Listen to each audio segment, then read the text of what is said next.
Joining us now is DD India's Paris correspondent Ross Cullen. He's based out of Paris, but he's here in New Delhi with us in the studio. Ross, you've covered Prime Minister Narendra Modi's visit to France, and you've also covered the riots that just happened earlier. But this is an opportunity, would you say, the bilateral today between Prime Minister and President Macron to build on what was seen as a really historic visit in a year that marks 25 years of the strategic partnership and looked ahead to another 25 years. Yes, that's right. Narendra Modi making that trip to France for Bastille Day, the French National Day celebrations. It's a bit like being invited as a guest of honour to Republic Day here in India. And they will be building on what they spoke about and everything that was discussed and the deals that were agreed in July. They met, as you say, just a couple of months ago. So it's really another chance to touch base and build on that relationship. They are friends, to use their words, as they describe themselves. My dear friend, my friend. We expect space deals and defence deals to be further discussed. We already had the announcement in July of more Rafale jets, those combat jets, to be supplied by France to India. 3 of those Indian Air Force jets were actually flying over the Champs-Élysées, the premier boulevard in France that leads to the Arc de Triomphe, over Emmanuel Macron and Narendra Modi for the Bastille Day flypast. Indian Air Force pilots in French planes supplied to India, really showing that participation in terms of defence is very strong. France it knows that it is trying to rival Russia in terms of the arms supply to India, and so there will be other defence deals discussed. We know that Dassault, one of the French defence firms, already has that representation in India, and so on the menu for lunch, aside from the food, will certainly be the agenda of defence and working in space and all the other areas where France and India have cooperation, like in culture and education and commerce as well. Yes, certainly, and space, again, because of India's recent success, both with the Moon and the Sun missions, one which is still ongoing, and even Chandrayaan-3 could have an extended lease of life beyond what was initially planned. Now, in terms of the other strategic areas, there is one which is the civil nuclear energy sphere, and then, of course, there is enhancing partnership in the Indo-Pacific region as well, because France has a presence there. So are we expecting any forward movement on these 2 fronts as well? Well, in terms of the Indo-Pacific, France doesn't just have a presence there. France really sees that region as a domestic arena. It has 1.5 million citizens across the Indian and Pacific Oceans. It sees the Indo-Pacific as a crucial foreign policy priority. And it is noteworthy that after this trip to India, Emmanuel Macron will be making a short stop to Bangladesh, visiting Sheikh Hasina, who's also been here for the G20, another chance to build on relations with a country that has an Indian Ocean coastline. So in terms of that Indo-Pacific, bearing in mind all the other geopolitics in terms of China's growing influence in that region, that is something which Narendra Modi and Emmanuel Macron will be certain to speak at length about again during this working lunch. It's something they touched on at Bastille Day, something they spoke about also in 2018 when Emmanuel Macron made his state visit here. And so the Indo-Pacific is very important. France, as you mentioned, huge civil nuclear fleet back home in Europe, and it is seen as something that Emmanuel Macron ties himself very closely to. He is a great supporter of it. He wants to advance and expand the domestic use of nuclear energy because it is very low emissions as well. So there are green policy considerations when it comes to civil nuclear, and that's something as well that France looks to try to be able to develop outside its borders in terms of perhaps a relationship with India, for example. Yes.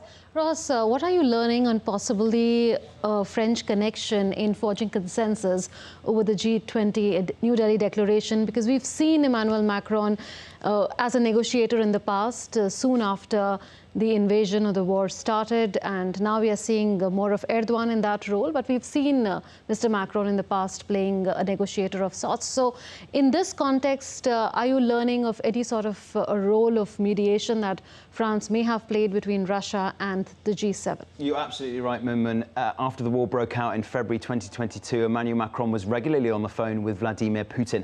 Of course, he had regular phone calls with Volodymyr Zelensky, the Ukrainian president, as well. But Emmanuel Macron wanted to keep that phone line open from Paris to Moscow.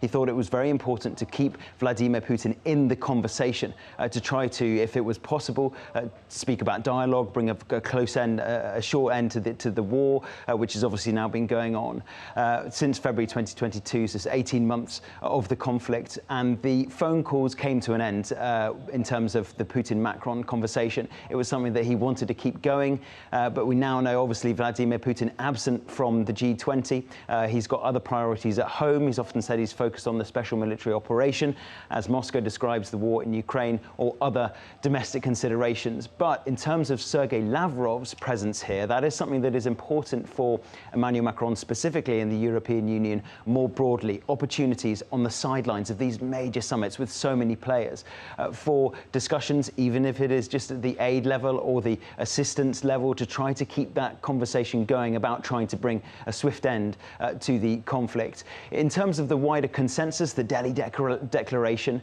France will always wants to play a specific and a broader role in terms of the French policy priorities and the European Union policy priorities. Alongside Ursula von der Leyen and Charles Michel, Emmanuel Macron ties himself very closely in terms of European policy to being a pro-European, European answers, trying to have European development and policy priorities. For example, responding to Joe Biden's Inflation Reduction Act with a European version of that. So the French policy when it comes to G20 is French and European at the same time. And Emmanuel Macron does always like to try to present himself as someone who could speak to all sides. And so if there were an opportunity for the restart of those telephone calls between the Élysée Palace and the Kremlin, then that's something that Emmanuel Macron would look to be in favour of. Because that's what is being talked about as well, with the way the declaration, the way it was phrased, the way that it managed to get everybody on board.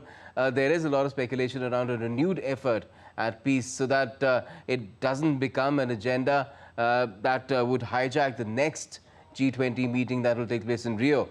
So do you feel that this is something that Macron could contribute to in the coming weeks and months?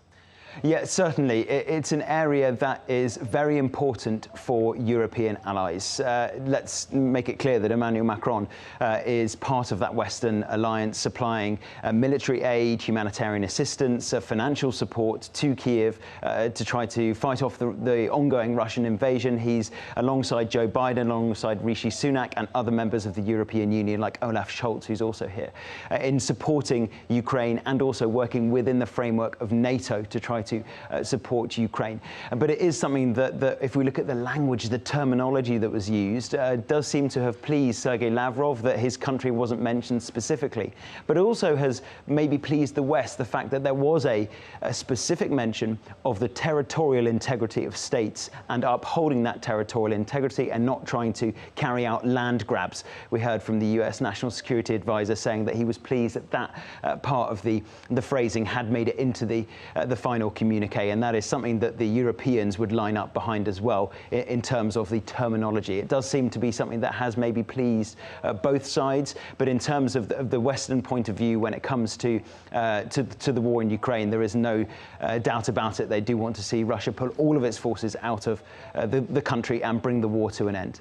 Ross, you said that Emmanuel Macron does coordinate very closely with Charles Michel and as well as with Ms. Lyon. But on the question of the India-EU FTA talks, do you think that that could also figure, and maybe Mr. Macron can put a word across to Prime Minister Modi on that?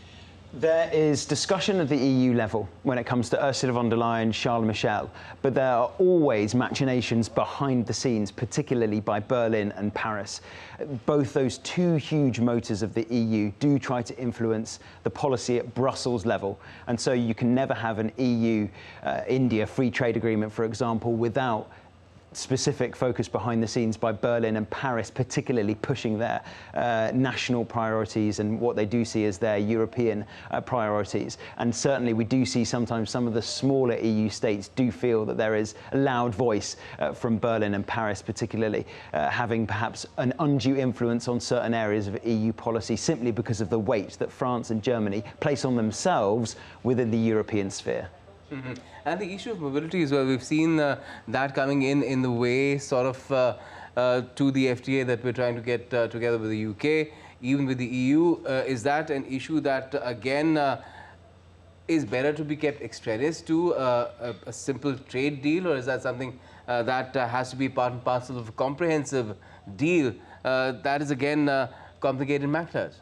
Well, if we just look at France and India specifically, this is not something that is just on the surface. Emmanuel Macron would always want to try to have as deep and as close connected trade agreement or defense agreement, commerce deals, the Indian companies in France, the French companies here in India. So there is always an aim to try to have as close a connection as possible, particularly with someone like India, which is a strategic partner for France. Which covers mobility and migration Which covers mobility and migration, as in all those different, the partnership and the schemes and the different categories of that free trade deal to try to get it as comprehensive as possible. That's something that Rishi Sunak in the UK would certainly be trying to do as well.